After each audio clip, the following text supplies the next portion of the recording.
Hi everyone, Karen here. Welcome back to my channel, or if it's your first time joining me, welcome to where I talk about my healing journey and having put a lot of really negative stuff behind me and sort of started off on a new path. And so if you are in the market for changing up your life, this might be a place for you.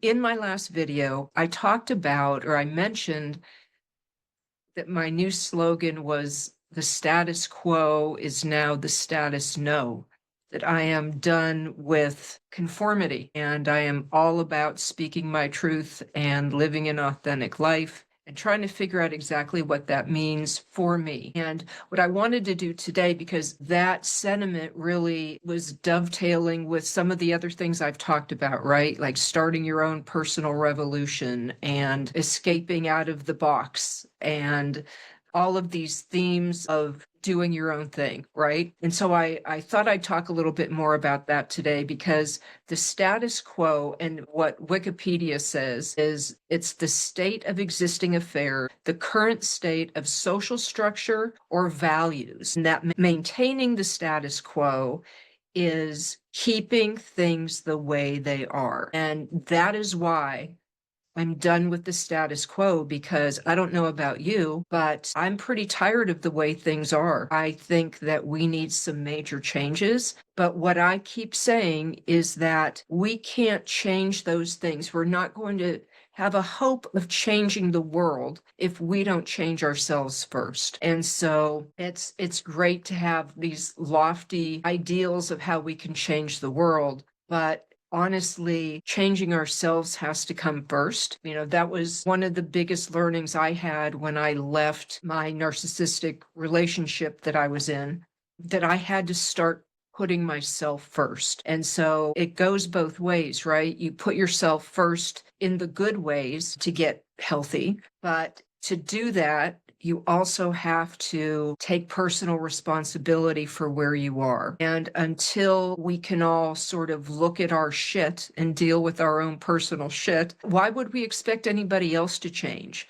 right? If we're not willing to do the dirty work on ourselves, and, you know, by dirty work, I mean, you know, doing the shadow work, delving into why the hell we're stuck. It comes down to that personal responsibility. And please understand when I say that I don't want to diminish any pain anyone has gone through. And the only reason I feel I can say this is I'm telling my story, right? I'm telling you about all the very painful places I've been in, and the painful situations, the karmic relationships, the absolutely being stuck and not knowing how to get out of really bad places. We're talking addictions and hopelessness and despair, anxiety that almost made me lose my mind, right?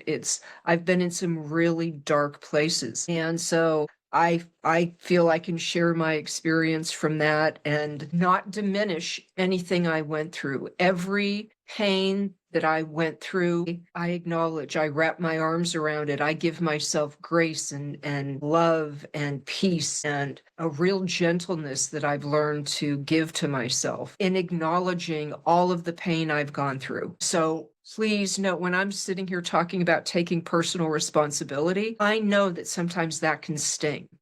None of us like to hear that, right? It's like we want other people to feel bad for the shit we've gone through. And so I really want you to know, if you are in a place of pain right now, if you feel stuck, if you feel that no one cares, if you feel that you're alone, if you feel so stuck that you can't stand it anymore, I want you to know I'm sending you a big hug.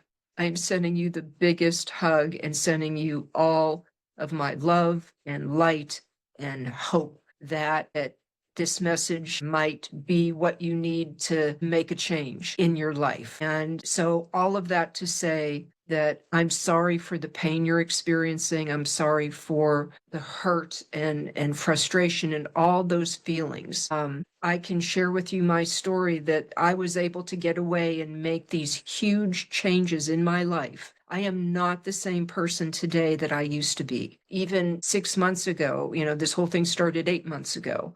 I am not the same person. And I've been able to let go of addictions and make these huge changes in my life and learn how to love myself and learn how to put myself first, to fill my own cup so that it's overflowing and then I can give to other people. But you can't give to anyone else if your cup is empty. And that's where I was. My cup was bone dry, man.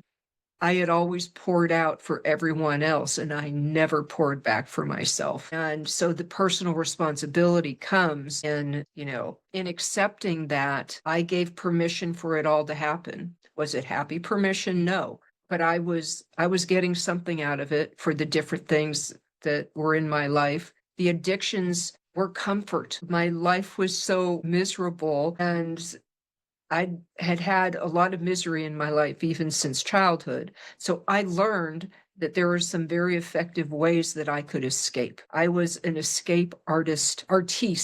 I was very, very good at escaping. And because that was my way, even from such a young age, that was my way of recognizing that I didn't want the status quo. Right. And even giving, basically accepting things that are the way they are. No, thank you. The way things are really sucked for a large portion of my life. And so I sought ways to escape that. And we all do it differently, right? We all have different means of escape.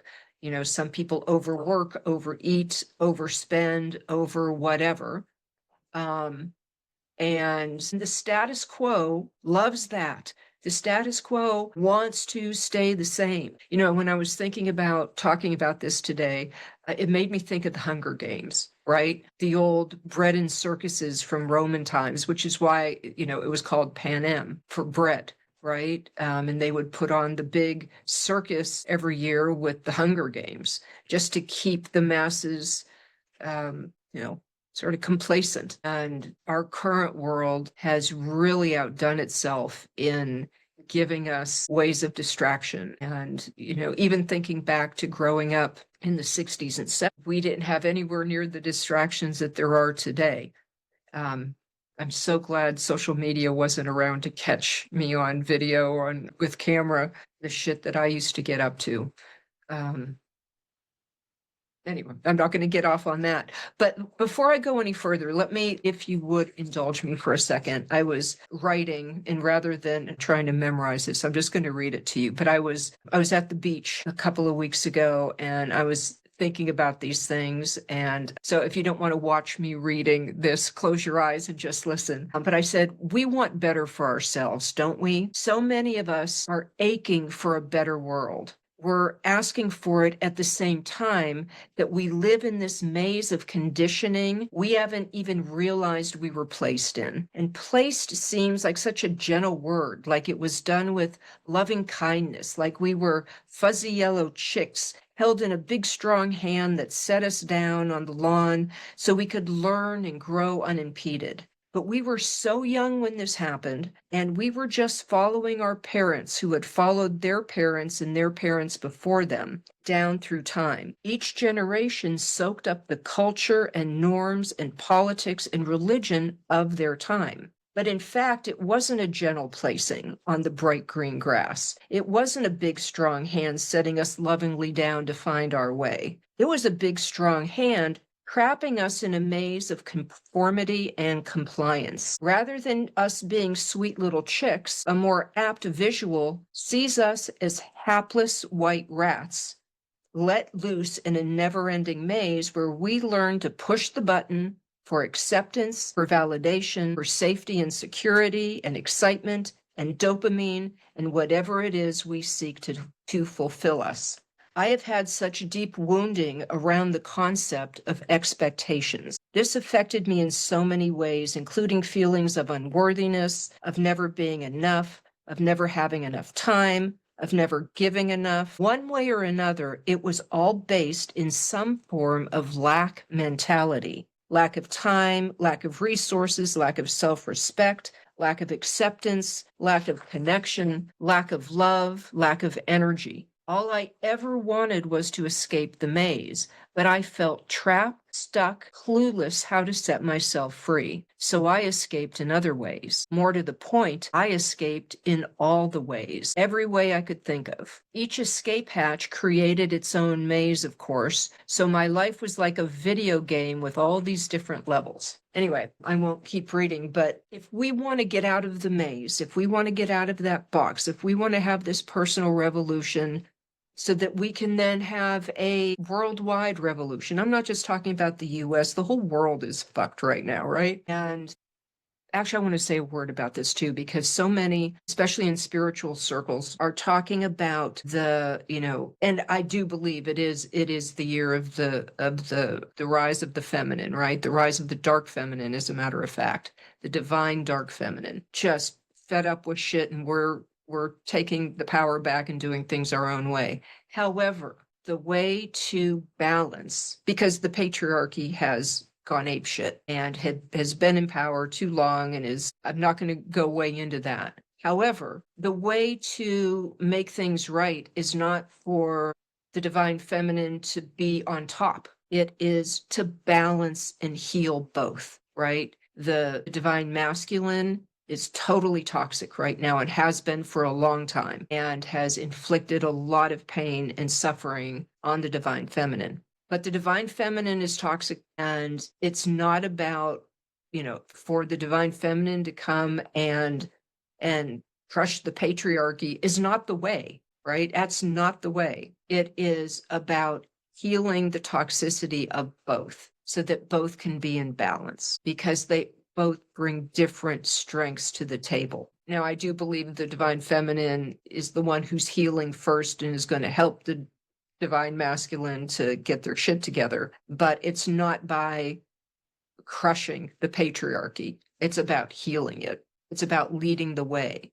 The feminine are the spiritual leaders, and that's where religion has really gotten it wrong, because that divine masculine has been in power and has wanted to subjugate like they do. Anyway, I don't want to get too off on that today. And I guess I have, how far into this am I? Let's see. Is there anything else? I guess the main thing is, as I start sharing more on this channel, I'm going to be talking about how and what I did to heal these things, right? How I stopped smoking, how I got off alcohol and weed and started learning to love myself, and specifically some of the breakthroughs I've had, even just realizing that how deep in denial I've been, deep in denial. And so we're going to talk about the subconscious, because that motherfucker is an enigma. And even to this day, if it wasn't for spirit, I never would have found my way. And I know probably a lot of you are in therapy, have used therapy. I've had some experiences with therapy, but I have never, ever made the advancements that I've made in the last 8 months in therapy like spirit has provided. Because they have a way, spirit knows what's in your subconscious that you don't have a clue about. I didn't have a clue about, right? Up until the end of 2024, I was still thinking that my upbringing was pretty good. Yeah, no, mom and dad never got down and played with us on the ground or anything like that, but I always had something to wear, and then I heard this one tarot reader channel this one message, and I mean, it broke me, man. It broke me. And so I'll share it just in case it touches anybody else. But it was, if you've never been fed love off of a silver spoon, you get used to licking it off of knives. It's something like that. If you've never been fed love with a silver spoon, you get used to licking off the crumbs off the knives. And I broke down. That was a big breakthrough moment for me. So sometimes things are painful, so painful. We can't admit them in our conscious mind, and they're shoved down so far. Just like my sexuality, right? If you saw my last video and when I came out at 63, how did I go for so long being so deep in denial? about what my true desires were. Because things, you get trauma around them, you get pain around them, and you shove them down. And so part of that's what shadow work is, right? All of those pains, all of those hurts, all of those disappointments, and all the really crappy stuff that happens to us, we can shove down, and hey, if you're a very healthy, well, you probably aren't watching this if you're a healthy person, right? But you know what? Here has been my philosophy of life for a long time, even before this healing journey, is that everyone is fucked up. Every single person is fucked up in some way or another. And that's why we have to have grace for one another. When somebody is a jerk to you, there's a reason. There's a reason he or she is a jerk. He or she is toxic. And it's easier to give grace for people if you understand that. Now, it doesn't mean you have to put up with the shit, but it does help you to forgive them, or at least to understand them. So anyway, I'm going to leave. So I always do my tarot cards for these. And it was interesting. I got 2 cards that showed themselves to sort of go along with the message today. And the first one was the 4 of Pentacles. And so Pentacles are about things in the material, your money, your resources, or, things that are real, that you can touch. And with the 4 of Pentacles, she's holding on to that purse, right? She's got her 4 Pentacles. She's not going to let anyone touch it.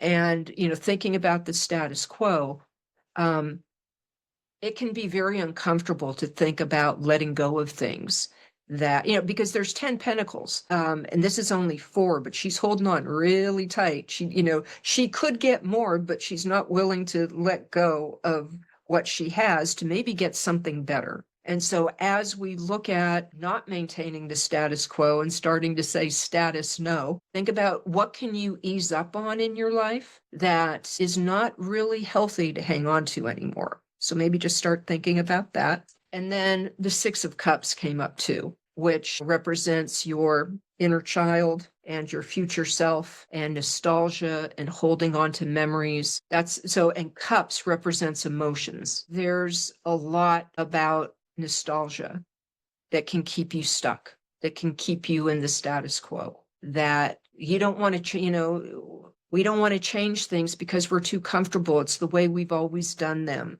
but this is the way I learned. And so maybe start taking a look at that. There's one quick story, and then I'll end with that has stuck with me. And I'm not sure I'll say this right, but it was about a woman who was making an Easter ham, and she had company over, and the company was watching her make the ham, and standing there in the kitchen watching her as she's making it. And this guest watches her cut the last third of this, ham roast, whatever they're called, just cut off a third of it and throw it away. And then, she put it in the oven, turned the oven on, and the guest was like, "Why did you do that? Why did you just cut and throw away half of the ham almost?" And she's like, "Well, that's the way my mom always did it." And the guest said, "Honey, that's because your mom had a little bitty oven. She couldn't fit the whole roast in there." So it's like, right? We learn to do things from our parents and from society, from culture.